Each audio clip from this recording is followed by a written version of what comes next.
এখন দিয়ে দিব ইস্ট, 1 চামচ ইস্ট দিয়ে দিলাম, 2 চামচ চিনি,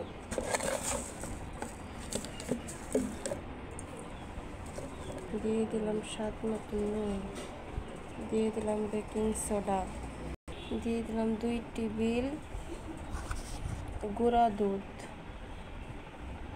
দিয়ে দিলাম তেল, একটু সুন্দর করে এগুলোকে মাখিয়ে নিব।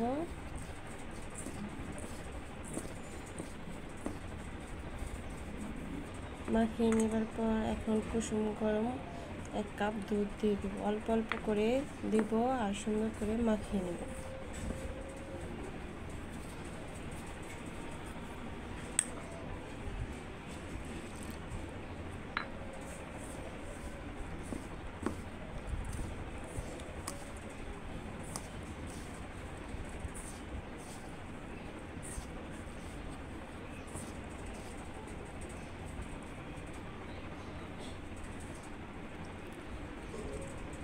একটু দিয়ে দিলাম, সুন্দর করে এখন মাখিয়ে নেব।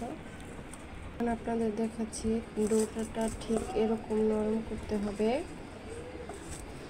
কতটুকু নরম হয়েছে ভালো করে দেখিয়ে দিচ্ছি। ডোটা ঠিক এরকম নরম হতে হবে। এরপর এটাকে সুন্দর রাউন্ড শেপ করে নিয়েছি। এর মধ্যে উপরে একটু তেল দিয়ে সুন্দর করে ব্রাশ করে নেব হাত দিয়ে।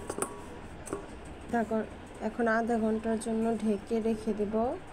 তারপর পিৎজার ডো বানালেও এভাবে বানাবেন। এটা নান রুটির জন্য বানিয়েছি।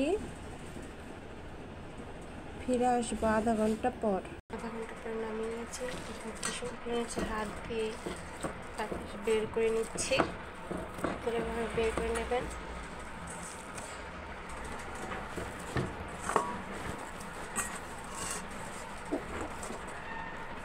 চারটা রুটি হয়েছে।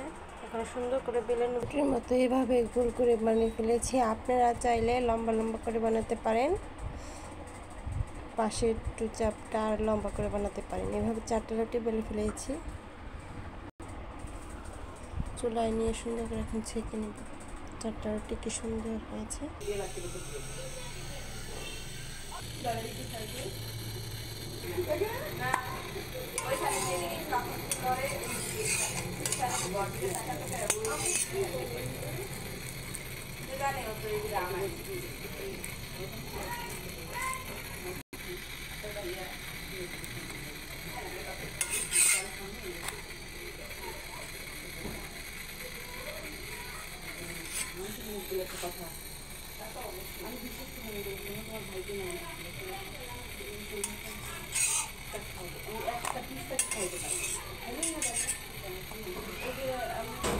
বলছি না যে তোমার ভাই খাও আমি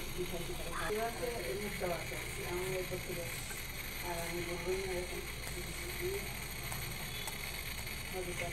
আমার আমরা কিন্তু বেশি মজুর মশলা দেওয়া দেখছি পিঠা আর মুড়ি পিঠা সাদা জিনিস, মুড়িও সাদা, ওই সাদাকে বলে বেশি লাগে। সুন্দর করে এভাবে উল্টে পাল্টিয়ে সেঁকে নেব। এরপরে ঘি, কোনো করে হালকা ঘি দিয়ে দেবো।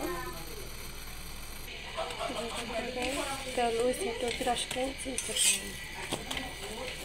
সুন্দর হয়েছে।